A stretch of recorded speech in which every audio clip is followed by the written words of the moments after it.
Billion-dollar algorithms designed to keep you hooked, to monetize your attention. Your biggest enemy is not outside. It's right in your hand. Every scroll takes your focus, your discipline, your future. But you're waking up now. That fire inside that says, I'm meant for more. That voice is right. Today, you break free. Today, you get your ambition back. Welcome to Master of Report, where awareness becomes action. All right, let's talk about something that pretty much all of us do, but we kinda hate to admit it. The endless scroll. We're gonna get into how it's actually designed to trap you, what it's doing to your ambition behind the scenes, and, this is the important part, how you can finally break the cycle. So let's just dive right in. You know the feeling, right? You pick up your phone thinking, I'll just check one thing real quick.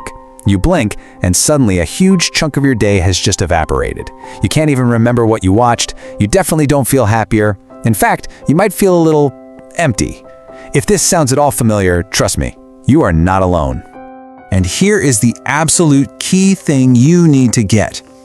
That lost time, that's not a failure of your willpower. It is the intended result of a system that has been meticulously, brilliantly designed to capture your attention and never let go. In this explainer, we're going to pull back the curtain and show you exactly how that trap works. So first things first, let's put a name to this thing we all do. The name itself, doom scrolling, tells you a whole lot about the experience, doesn't it? Yeah, the word doom scrolling just blew up in 2020, and for a pretty obvious reason. We were all stuck inside, we were all facing this massive uncertainty, and we turned to our screens looking for answers. But here's the problem, no amount of scrolling could ever make that uncertainty go away. So we got stuck in this vicious loop. We'd search for info, find a ton of negative stuff, which made us more anxious, so we'd search for even more. Now what's fascinating about this is that this isn't some new flaw in our brains, it's actually an ancient feature. Our brains literally evolved to pay super close attention to anything new or threatening. I mean, that's what kept our ancestors alive out on the savannah. That rustle in the grass could be a lion. You had to pay attention. But in our digital world, that survival instinct completely backfires because the internet can feed us an infinite supply of new, threatening information 24/7.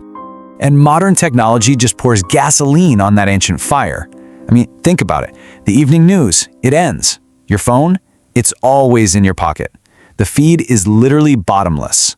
And here's the most important part. The algorithms are watching. They're learning. The more negative stuff you look at, the more it shows you, creating this perfectly personalized, never-ending doom loop designed specifically for you. Okay, so to really get why it is so incredibly hard to just look away, we need to pop the hood and look at what's happening inside our own brains. It really comes down to a constant battle between two key brain chemicals. So on one side, you've got serotonin. Just think of serotonin as the I have enough chemical. It's what makes you feel calm, satisfied, content with what you've got. But then you've got its rival, dopamine. Dopamine is the I want more chemical. It's all about going, seeking, novelty, and the anticipation of getting something new. And social media? Well, it's a dopamine factory. So how do these apps keep that dopamine flowing? Well, neuroscientist Andrew Huberman puts it perfectly.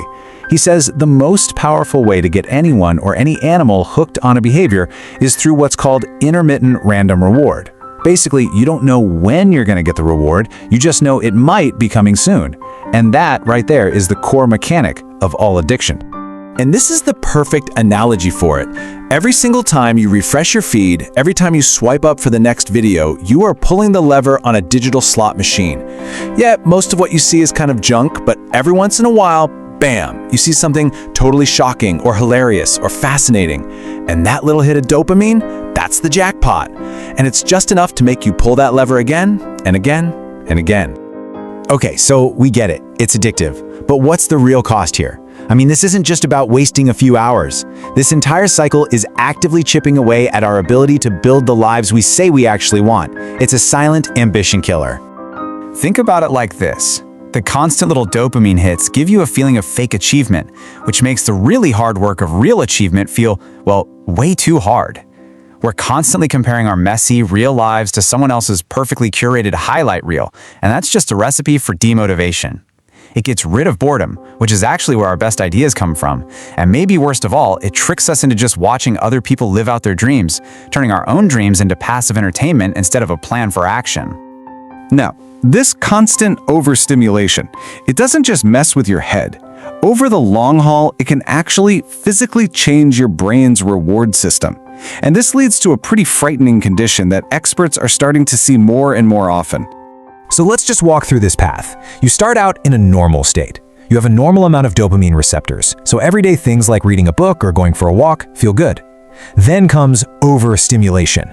The massive dopamine blasts from screens force your brain to protect itself. How? By literally getting rid of some of its dopamine receptors. That's called building a tolerance. And if this goes on for too long, you can reach a state called terminal boredom. At this point, you have so few receptors left that only the most intense, high-stimulus screen content can make you feel anything at all. Everything else in the real world feels like torture. It's a really scary place to be. Psychiatrist Dr. K from Healthy Gamer GG has this brilliant analogy for it. He says screens become like cheesy rice for our brains. You know, it's high calorie, it fills you up, but it has zero nutritional value. And once you've filled your brain's stomach with all this digital junk food, you have absolutely no appetite left for the healthy, real-world experiences that actually nourish you and help you grow. And the end point of all this? Dr. K calls it introspective failure. It happens when you've missed out on so many real-life experiences and suppressed your real emotions with screens for so long that you become completely disconnected from yourself. You genuinely don't know what you want from life anymore. Your internal compass is just gone.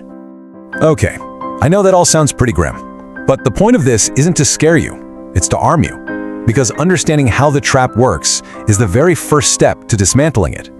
So let's talk about exactly how to take back control. This one question right here, this is your most powerful weapon. And you don't ask it once a day, you ask it right in the moment when you feel yourself getting sucked in. Just pause and ask, is what I'm doing right now an investment in the person I want to become, or is it a tax on that future? Be honest. The answer is usually crystal clear.